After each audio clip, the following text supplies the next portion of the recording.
অনেকের মনে সবসময় হয়তো একটি প্রশ্ন ঘুরপাক খায়।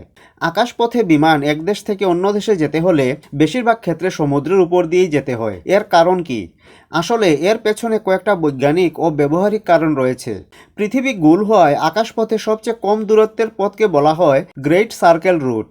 এই পথ মানচিত্রে অনেক সময় বাঁকা দেখায় এবং অনেক ক্ষেত্রেই সেটা সমুদ্রের উপর দিয়েই পড়ে। যেমন বাংলাদেশ থেকে ইউরোপে যেতে হলে বিমান আরব সাগর বা ভূমধ্যসাগরের উপর দিয়েই যায়, কারণ সেটাই ছোট পথ। উচ্চ আকাশে শক্তিশালী বাতাস বইতে থাকে, যাকে জেট স্ট্রিম বলে। সমুদ্রের উপর দিয়ে গেলে এই বাতাস অনেক সময় অনুকূলে পাওয়া যায়, ফলে জ্বালানি কম লাগে এবং সময়ও কম লাগে। তাছাড়াও স্থলভাগে অস্থিতিশীল আবহাওয়া, উঁচু পাহাড় ও দুর্গম এলাকা তো রয়েছেই।